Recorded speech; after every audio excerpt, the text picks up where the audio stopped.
you're going to have to do a bit of educating. And as long as you're okay with doing that, then this could be a very lucrative way to make money from your show if you decide that you want to do a value-based model. So she explained how she is incorporating her email list, incorporating her socials, incorporating her Facebook community, as well as her downloads to ensure that they are getting the most bang for their buck on the sponsorship side, but then she is also getting the most value that she can and the most money that she can from the brand and be able to promote them. Welcome to another episode of Listeners to Leads, where I'm helping podcasters launch and maintain a lead generating show. I'm your host, Alicia Galati, the CEO and head podcast strategist behind Galati Media, a full-service podcast management company. On this show, you'll hear my guests and I discuss everything it takes to launch a successful podcast and keep it running. If you're ready to get leads, land speaking gigs, and create deeper connections with your audience through your podcast, then this is the show for you. Today on the show, we're going to be talking about how to monetize any podcast. So typically on this show, we talk about more specifically using your podcast to generate leads. But I get a lot of questions about what are some other strategies. Maybe you're looking to supplement your income that you're getting from your podcast, or you're being approached by sponsors or affiliates, and you're not really sure how to go about doing that. So we're going to cover the general ways that people can monetize their podcasts. I'm going to go into a little bit of in-depth examples and some tips and strategies that you can also use as you come to a decision of how you want to monetize your show. So the first one that we're going to talk about is affiliate marketing. You'll see this one show up so much, especially for business owners. As a business owner, you use products, you use apps, services, different programs, and things that you are using to grow your business, to promote your business, and that you enjoy using those products or those programs. You can then turn those into affiliates. So an example of this is how I use my podcast to talk about my affiliation, which is very minimal, with Buzzsprout. I absolutely love Buzzsprout. We use them for all of our clients. I love their user experience on the back end of their website. I love their customer service.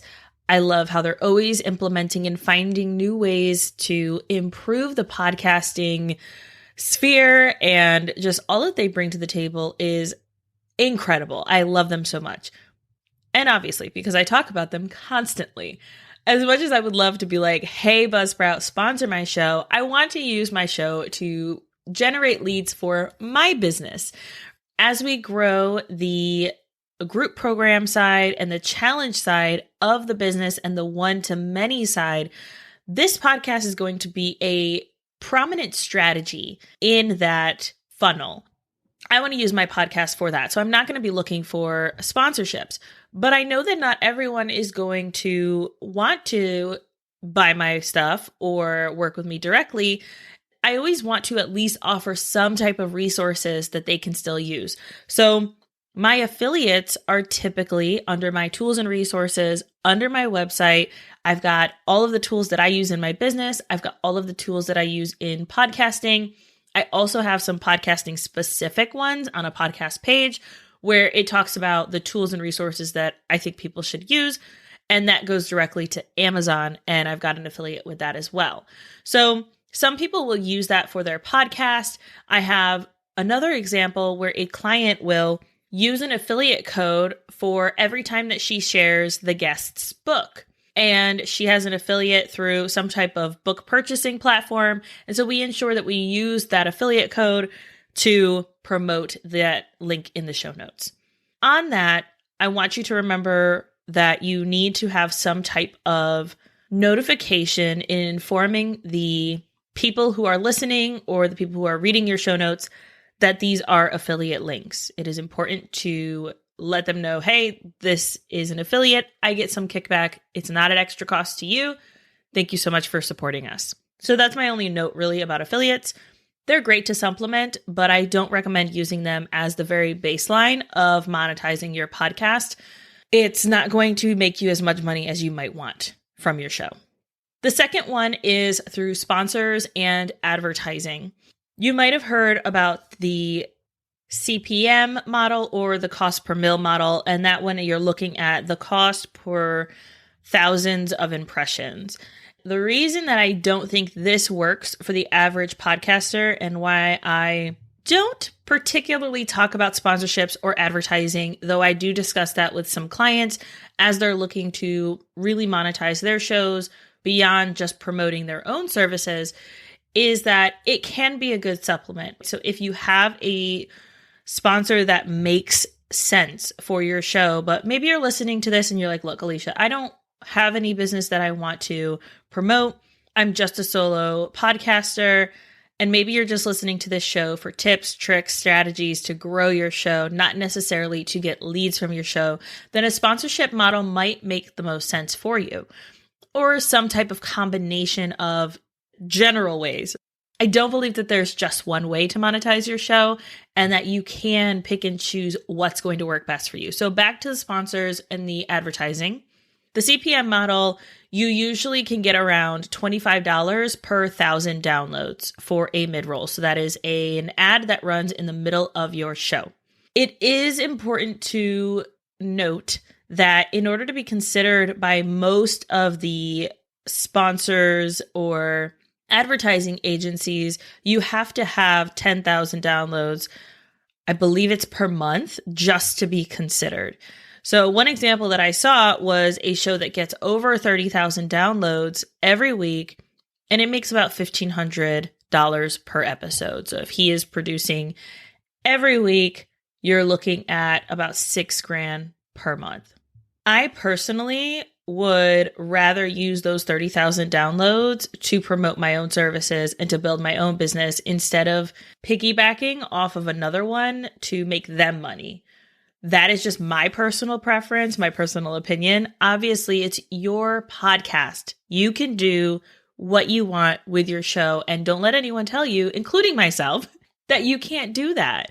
So if you decide, hey, look, Alicia, I want to work with sponsors and I want to grow my audience to the point where I can start talking to sponsors, I would recommend going the route of a value-based model. So this is different than the CPM model in that if you have a highly engaged following, including your podcast, including your socials, maybe you also have an email list, you've got a blog that people are going to, then if you only have 200 people that listen to your show, instead of just being able to get $5 that you would for the CPM rate, which really doesn't seem worth it for an episode, you can potentially get way more if you're incorporating the other audiences that you have. So like if you wanted to say, hey brand, and make sure you educate them, as we talked in the last episode with Betsy Wallace, you're going to have to do a bit of educating.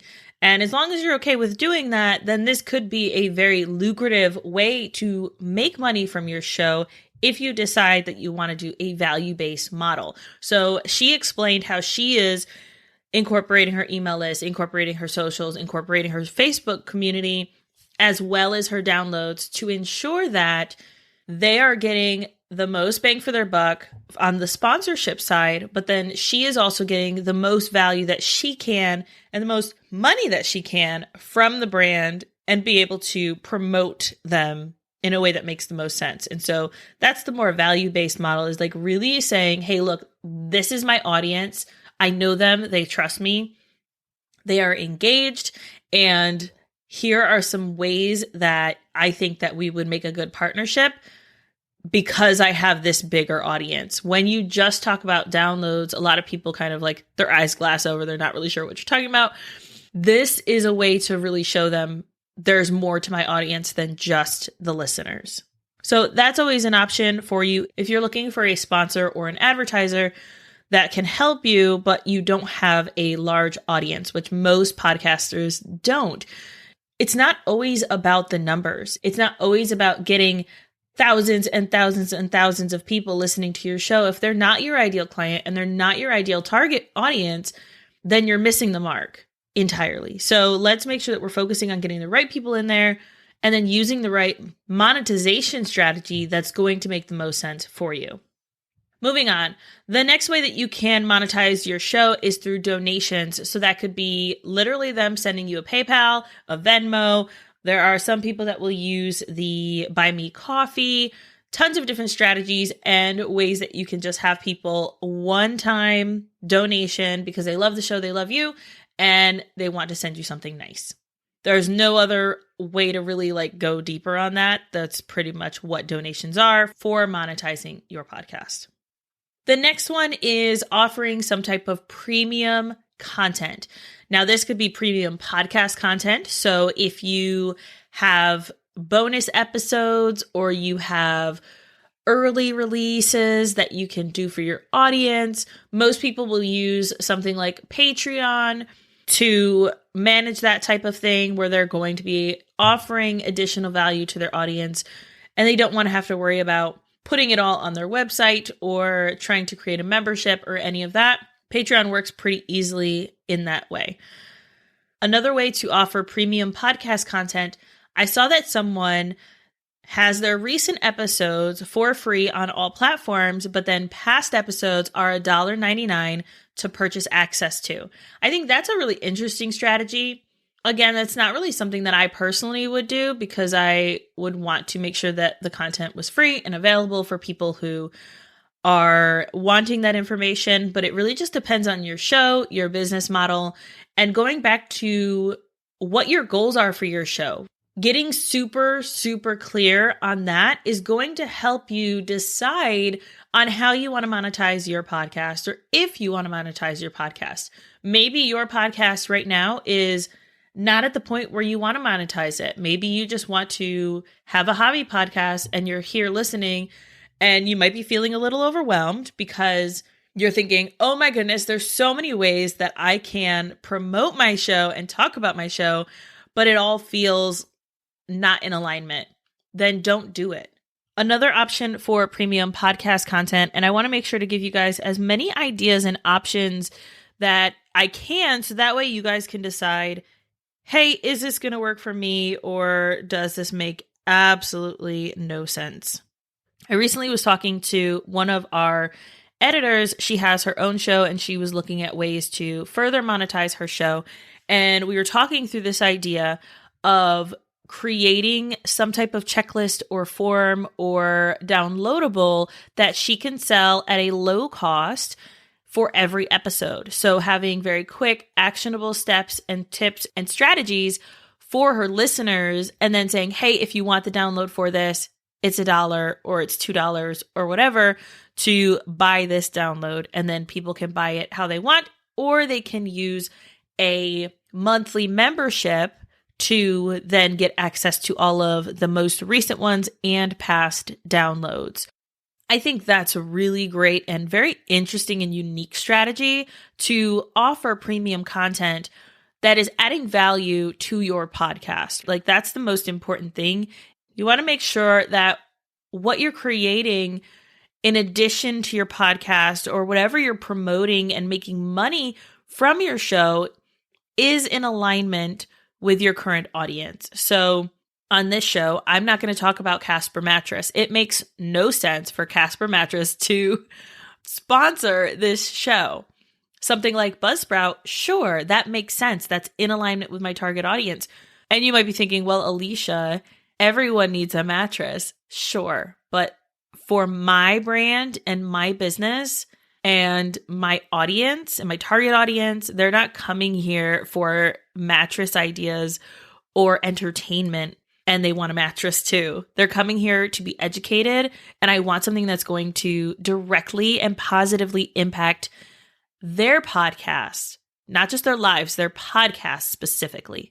So really make sure you're in alignment with whatever brands are reaching out to you. I know it can be really exciting and oh my goodness, this person is reaching out to me, but make sure you keep your audience in mind no matter what. All right, moving on to the next way to monetize your podcast is through products or merch. This can be t-shirts, mugs, tote bags, whatever that you want to have some type of catchphrase on, or you want to have your podcast cover art. Maybe it's even just stickers, something that people can buy to then further promote your show. The next one is books. This one is really fascinating because if you are an author, you can use your podcast to then have people buy your book. Maybe they get a free code to only pay shipping and handling, and then they get your book. Or maybe they get the first chapter and then they get a special promo code to then be able to buy the whole book. Whatever it is, there are a bunch of strategies around that side for authors. And next week, we're going to be talking specifically about how to monetize your podcast by selling your own services and products. So right now, we're just talking all the monetization strategies, but next week, we're going to be going deeper into your own stuff and how to sell your own things. This is in true listeners to leads fashion. I want to make sure I give you the basics of you might not be here for leads, so here you go. But also, let's make sure we hone in on what we're here to do, which is to get you listeners that are going to then convert into leads. Turning around to that book side, you can, like I said before with affiliates, promote guest books, but then also you can repurpose your current podcast content into books. So maybe you have a series of podcast episodes, 5-10 episodes, where you are talking about a specific topic. Use an assistant or a writer or someone who can come alongside you, take those transcripts, and then turn them into a cohesive book with you. Or you can do it yourself, obviously, but I would personally recommend at least getting someone, a second pair of eyes that can come in and look at it and look through the content and make sure it makes sense in a book fashion. So that's always an option. And I think that's a really underutilized strategy to monetize podcasts. So it's not a direct hey, sponsors, affiliates, products, merch, Patreons, but it's reusing your podcast content to then offer something to your audience. And we'll talk about that also next week because I still think that that's something to sell your own stuff. But I kind of wanted to mention it here as well. Another way to monetize your show is by using your podcast to then land speaking gigs. So if you are wanting to be a speaker, a podcast is a great way to express your thought leadership, to show up as the expert in your industry. Also, let's note here, forget what everybody else is doing, forget the imposter syndrome. Yes, there are going to be other people who are using their podcast to then share their public speaking and using that strategy, but no one is you. No one is talking about what you're talking about in the way that you're talking about it. So let's just nix that imposter syndrome real quick because I know that's going to come up. But going back, using that show to express your ideas, those unique stories that you can then turn around and use for speaking engagements. And the last way to monetize your show, we'll go back through these after I'm done with this final one. And that way, if you missed one, you at least have a note of, okay, this is what she was talking about. The last one is your services, courses, and consulting. We're going to be sure to dive really deep into this for the next solo episode. So 2 episodes from this one.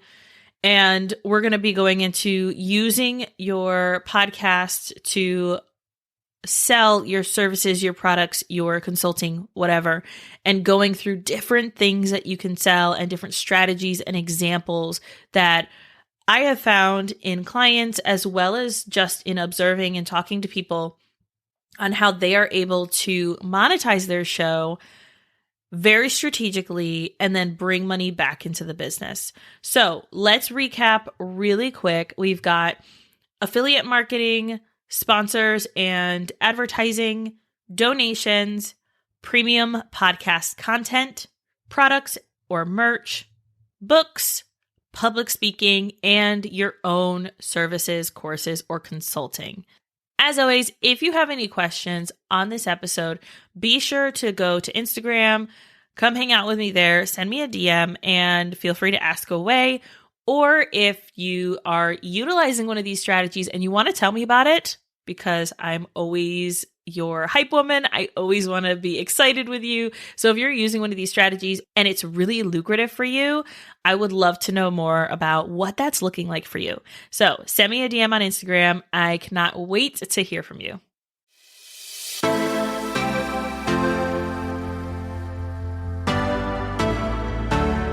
Thank you so much for listening to this episode of Listeners to Leads. If you found something in this episode valuable, I would really appreciate it if you shared it with a friend who you know would also get value from it. Want to send me a message? My favorite place to hang out is Instagram. You can find me at alicia.galati. Let me know what your favorite takeaway was from the episode. And don't forget, turning those listeners into leads is actually easy.